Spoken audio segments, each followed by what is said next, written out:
Stand Up There, the new anthem, the new stand-up anthem for junior doctors, the charity single that has been released by Dr. Rishi. It's a charity anthem for depression medics and has been made in conjunction with Dave Randle there from Faithless and Dido. And it's made to get the message out that doctors will not accept the new contracts that have been imposed on them, and they're looking to have further strike action starting in September. So joining us now is Dr. Rishi. Hi. Hi, thank you for having me. Welcome to BCB. And so basically, tell us a bit about this single, first of all. How did you manage to collaborate with Dave Randle and so forth? Well, I suppose, first of all, the idea of why I wrote the single. I've been very much engaged in what's been going on with junior doctors. I'm a junior doctor myself for more than 10 years, so I've experienced at first hand the difficulties we've gone through in terms of cuts, in terms of junior doctors being painted as their reputations being ruined in the media, the difficulties they've faced. So I first of all got politically engaged through that. Then why did I choose the idea of a song? Well, I felt that a song was a very good way of reaching the public at a time when people didn't necessarily want to listen. People had almost been protest fatigued. They'd been Brexit fatigued as well. And I felt that this was a very good and novel way of reaching a lot of people very quickly. With Faithless, me and Dave Randle have a mutual friend who's called Sudha Ketapal. So she's the percussionist in Faithless. And Sudha basically introduced me to Dave because she knew he was politically engaged and he was also very good at producing records. So she thought we'd make a good fit. And then we went for various coffees and things down in Brixton and London and just kind of clicked and hit it off and wrote the song, produced it, released it, did the video in about 2 weeks. Wow. So it was all quite whirlwind and quick. And this way the song started went a completely different direction to how it finished. So it was just a very sort of malleable, organic process, really. And that's kind of how it developed. And it is a charity song, so where's the money, what are you raising for? So what I'm raising for is depression in medics. Well, not just in medics, but also physicians and healthcare workers in general. There's been 2 suicides over the last 3 months, which we've heard about in the media, which is absolutely tragic. And I feel that in a profession where our currency is to care for others, it's quite ironic that often we don't necessarily receive the care or people in our profession that they necessarily need or deserve. So that's really who I'm raising for. And so the actual name of the charity is? I'm going through. It's called Care 2. That's the company, and then they're basically doing I can't name the exact charity because it's a slightly political song, so you can't affiliate it with that. But it's Care 2 is basically the company that it's going through. Okay, yes, absolutely. So the way things have gone generally with the strike, did you think with the change of Prime Minister maybe there might be some hope that they would now talk to you at all at that point? Did you feel there would be some progress at all? I think sadly the sort of watershed moment came at the beginning of the July where there was a big cabinet reshuffle. And I felt that at that point Theresa May had a real opportunity, in shuffling a cabinet around almost to change Jeremy Hunt and have somebody else in that position. I am not one of these people who thinks this is a simple battle of junior doctors against Jeremy Hunt. I think he is basically a puppet for his sort of masters from above, but I think he hasn't helped the situation with his language, with some of the things he's done. I think the environment is very toxic, and I think it was a golden opportunity for the Prime Minister to almost put somebody in new and to say, okay, we're going to start afresh. So I think when I saw that, I realised that actually the rhetoric is going to be exactly the same, and nothing has changed as a result. So you're saying new PMO story? Exactly. As far as you're concerned. So people may be, because this has been going on for so long now, people may have forgotten exactly why this has all started, what the new contracts actually mean for junior doctors. Would you like to just explain that? Yeah, so the problems we have with the new contract are probably about 3 points. So number one, it's discriminatory against women and less than full-time trainees. So anybody who takes time out of medicine, they're not pay protected. Number two, there's no whistleblowing protection. So if doctors do find that there's a problem with something in the NHS, patient safety is compromised, the doctors can be dismissed because they don't have a named employer. And number three, the actual contract itself is basically being sold as a 7-day NHS, but we know from time immemorial that a 7-day emergency NHS has existed. What they're trying to do is produce elective operations on a weekend without putting any extra funding in. So they're stretching 5-day doctors when we know that doctors are already understretched to a 7-day service. So that's going to lead to mistakes, tired doctors making mistakes. So I think those 3 points are something that hasn't really come out in the past. It's been sold off as being a very simple pay dispute, and it's never been about that. If it was about pay, junior doctors would have been asking for a pay rise, which they haven't at all.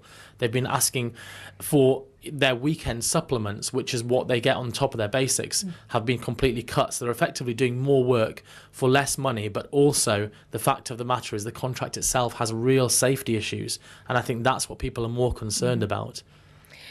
So, basis of a 7-day as an elective work being done at a weekend, would doctors be in favour of that, provided they were adequately recompensed and there was sufficient staff that it didn't compromise the weekday? I'm one of these people that I think if you're going to say you want to do a 7-day NHS, the Conservatives say they want to do it according to their manifesto, then it needs to be properly costed and properly funded. I've worked in the NHS for 10 years. I'm 1 year off consultants. I know exactly what it takes to fund a 7-day NHS. I know what staff you require.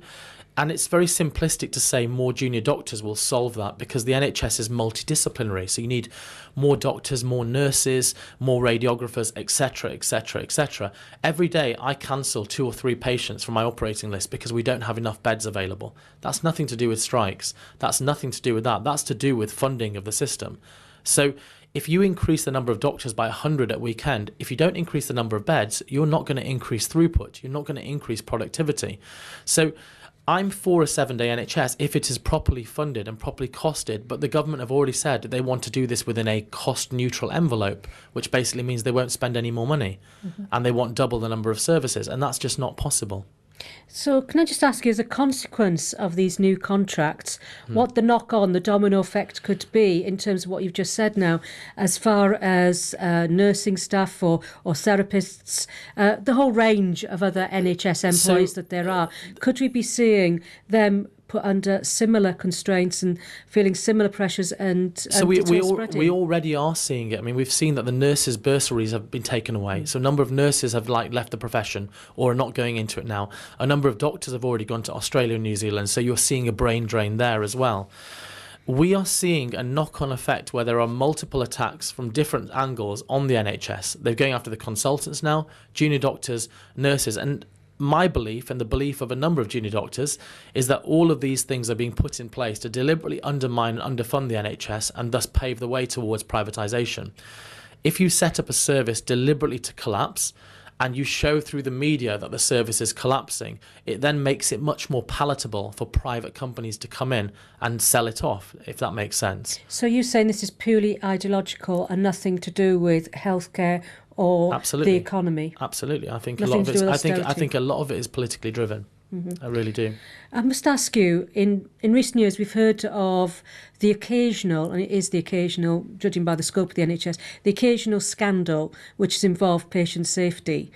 Under this new regime, where you're not protected as far as whistleblowing goes, where does that leave patient safety and the vulnerability and to even access to expose it if you're a patient or family member? This is a massive problem that I have, because as well as being a doctor, I'm also an NHS patient. I've been a patient myself. I still have, reasons that I see doctors for. My family are patients in there. So I think whistleblowing is absolutely imperative. Not just to get people in trouble, but to highlight problems in the system, to prevent scandals, as you talk about, that we've had. And the sad thing is, with what has been shown, a number of junior doctors, including myself, were naive. We thought we had whistleblowing protection. We've now been shown that we don't have that. I know from talking to thousands and thousands of junior doctors through forums, from things like that, to talking to people in person, I know that people won't whistleblow because they're terrified for their careers. And I think that is a massive, massive shame. And I think it really will compromise patient safety. And if you asked me today, how would you report something? Would you see something? It would be very, very difficult because of the situation that we've been put in. They've made it so easy to dismiss junior doctors now. As a result, we don't have whistleblowing protection. So I think it's really dangerous. I really do. And I can't emphasise that enough, really. So what's the answer? What would be your message to Theresa May right now, or indeed the Health Secretary? My message is that they need to sit down with us properly. They need to, if they want to, first of all, they need to, this idea of rushing through a 7-day NHS, and a 7-day elective NHS, I must emphasise, very quickly, which has been uncosted. Whenever you ask them for figures, they won't give you figures. We don't know. Oh, we don't, if you're going to do it, don't rush it through. Cost it properly. Tell us exactly what it's going to require. Be honest. If it's like, okay, actually, it's going to cost this much, we don't have that funds, then it's not possible. It's not possible. But you need to cost and fund it correctly. We saw with Brexit what happens when you try and rush things through for political reasons. Okay? They don't work. So, whether that was the right or wrong thing, it was very much a political thing. I think many of us can see that now in hindsight as well. So I think, first of all, drop that or fund it properly. Cost it properly. Sit down with the doctors. Don't work against them. Try and work with them, because they're trying to help the health service. They're the professionals. They work in the health service who can actually, help you to deliver that, which is what you want to do. Stop treating us as if we are, many of us are in our 30s and 40s. Stop treating us as if we don't have a clue, as if we're being misled, as if we don't have an opinion about what it's about. We are the people at the front line. We are dealing with patients every single day. We see things every single day. And lastly, it's about morale as well. It's about, protecting the morale. This is a real watershed moment we're at the moment, and it could go one or two ways. And so that's why I would ask Theresa May is to sort of step back and try and, step back from this whole thing of trying to impose a contract, using words like imposition, using words like misled, using words like cost neutral envelope, very inflammatory, toxic sort of rhetoric, which I think can only go one way. And finally, if the status quo is maintained, the government continues along the track they're on, how do you see this panning out? You've got strikes for September. What is likely to happen from here on in, do you see? I mean, first of all, it's really sad that it's come to going back on strike. Strikes are always a last resort. Strikes are a resort where they feel that there's no alternative because the government don't want to listen. Where do I see it going next? I'm hoping that there will be a resolution. I'm hoping that the government will sit down, will talk, and that they can actually resolve this. Why is there this sudden rush to switch to a new contract? Keep on the old contract until the new contract has been trialled and tested properly. Where do I see this going? It's very, very difficult to say. It really is very difficult to say. I haven't had full details about what the nature of the strikes will be, how long they'll be for, what they will be exactly. But I think it will lead to a lot of turmoil, and I hope that it's something that the government will try and resolve. Okay. Well, thank you very much for joining us, Dr. Rishi there. And before you go, this charity single, where can we get it from? So it's called Stand Up by Dr. Rishi. You can watch the video on YouTube, but it's available on Amazon, on iTunes and on Juno downloads. It's only 79p. It's going to a great cause, and I would love it if you just listen to it. If you like it, spread it, share it, get the message out, because I think it's a really good, effective way of reaching a lot of people. Okay, and that was, of course, the song you heard before Dr. Rishi began his interview with us. Well, thank you very much for joining us. The time is now 29 minutes past 4 here on Drive on BCB 106.6 FM.